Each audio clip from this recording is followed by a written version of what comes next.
1 तारखेला आणि 2 तारखेला सकाळच्या वर्तमानपत्रामध्ये अवकाश शोध अंतराळाचा या विषयाचा लेख प्रसिद्ध झाले होते। त्या लेखांचे वाचन क्रमशः आपल्या विद्यालयामध्ये सुरू आहे। काल सरांनी अतिशय उपयुक्त अशी माहिती तुम्हाला दिलेली आहे लेखाद्वारे। आज मी त्या लेखाचा पुढचा भाग इथे वाचत आहे। अंतराळामध्ये वाढतोय कचरा। अंतराळामध्ये वाढतोय कचरा डॉक्टर VN शिंदे यांचा हा लेख आहे। वर्षापर्यंतचे असते। परग्रहांचा अभ्यास करण्याच्या हेतूने पाठवलेले उपग्रह पृथ्वीच्या कक्षेबाहेर तसेच फिरत असतात। यातून अंतराळातील कचरा वाढत आहे। कृत्रिम उपग्रह, त्यांचे अवशेष, प्रक्षेपक किंवा रॉकेटचे भाग यामुळे अनेकदा अपघाताची परिस्थिती उद्भवते।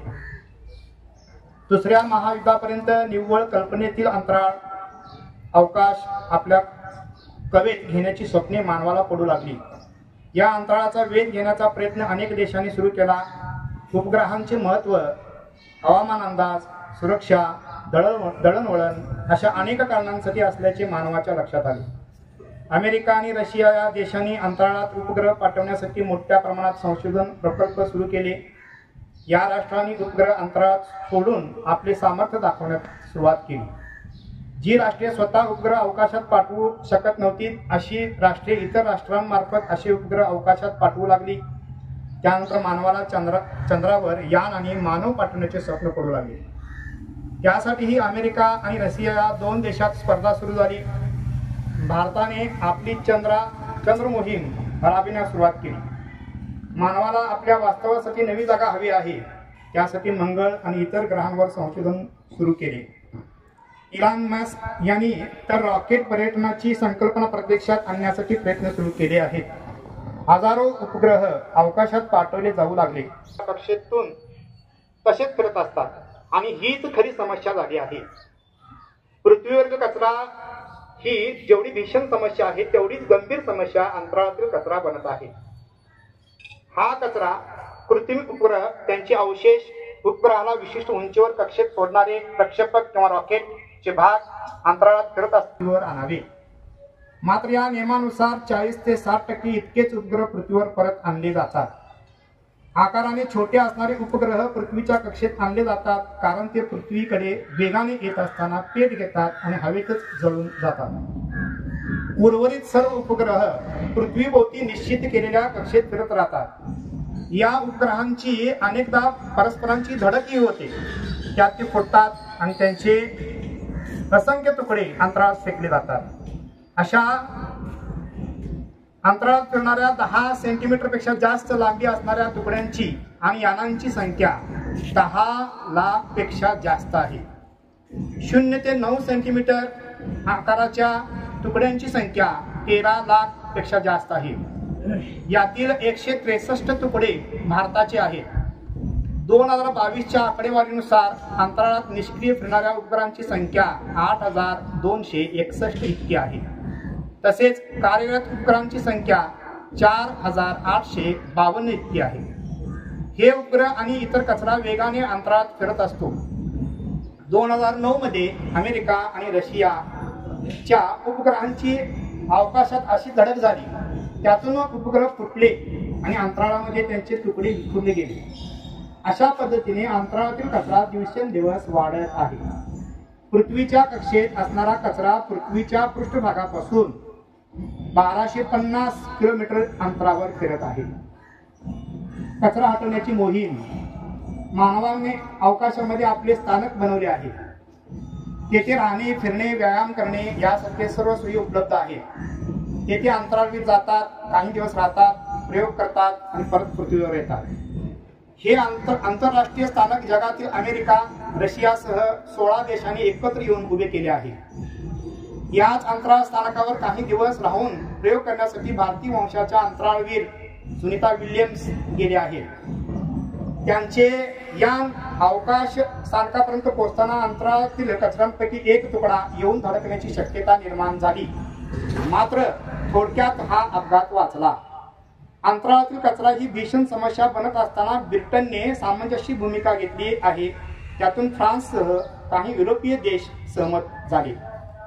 2025 मध्ये येणाऱ्या 2025 मध्ये युरोपियन युनियन अंतराळातील कचरा कमी करण्यासाठी विशेष मोहीम राबवणार आहे. यातून अंतराळ स्वच्छ करण्याचा प्रयत्न केला जाणार आहे. यासाठीचा प्रचंड खर्च करण्याची तयारी युरोपियन युनियनने केली आहे.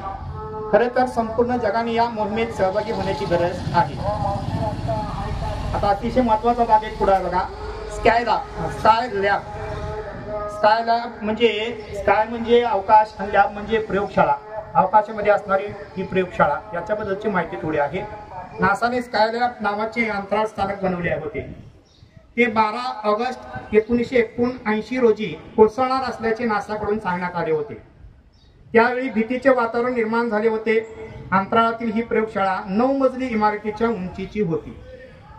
या प्रयोगशाळेचे वजन 78 टन होते. ही प्रयोगशाळा 1973 मध्ये उभारली होती. 1978 मध्ये आलेल्या सौर वादळाने या प्रयोगशाळेचे नुकसान केले आणि तिच्यात बिघाड झाला व तिच्या नासाशी असलेला संपर्क तुटला. अर्थात त्यामुळे या प्रयोगशाळेचे काय होणार याचा नेमका अंदाज कोणालाच नव्हता. अखेर संशोधकांच्या लक्षात आले की प्रयोगशाळा पृथ्वीवर येऊन आदळणार आहे. त्यानंतर स्कायला कोठे पडणार याच्या चर्चा सुरू झाल्या. लोकांच्या मनामध्ये भीतीचे वातावरण निर्माण होते. त्याचा फायदाही काहींनी उठविला. 12 ऑगस्ट रोजी स्कायलॅब पृथ्वीच्या वातावरणात प्रवेश करणार होते. पोलिसांनी संपूर्ण भारतभर हाय अलर्ट जारी केला होता.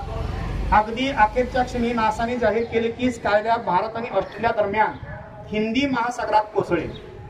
त्याप्रमाणे ते कोसळले. स्कायलॅबचे काही तुकडे ऑस्ट्रेलियाच्या पश्चिम भागामध्ये पडले. मात्र त्या भागात लोकवस्ती नसल्याने कोणत्याही प्रकारची जीवितहानी झाली नाही. अमेरिकेचे तत्कालीन राष्ट्राध्यक्ष जिमी कार्टर यांनी ऑस्ट्रेलियाची माफी मागितली. अमेरिकेवर याबाबत त्या संस्थेने $4000 दावा दाखल केला. मात्र अमेरिकेने शेवटपर्यंत ही रक्कम काही ऑस्ट्रेलियाला दिलेली नाही. सर्वांनीच काळजी घ्यावी. त्यानंतर फार वेगाने तंत्रज्ञान बदललेले आहे. प्रक्षेपक किंवा रॉकेट तंत्रज्ञान खूप विकसित झालेले आहे. अवकाशातील एखाद्या लक्ष्याचा अचूक वेध घेणारी प्रणाली विकसित झाली आहे. त्यामुळे एखाद्या तुकड्याचे पृथ्वीच्या वातावरणात प्रवेश केले तरी त्याचे छोटे तुकडे करून जीवित आणि वित्त हानी टाळता येऊ शकते. चीनचे एक रॉकेट अंतराळात भरकटलेले आहे. नियंत्रणाबाहेर गेलेले हे रॉकेट कधी कोठे पडणार हे नेमके कोणाला सांगता येत नाही. मात्र आजच्या या प्रगत तंत्रज्ञानामुळे 1979 ला अनुभवलेला थरार पुन्हा होणार नाही.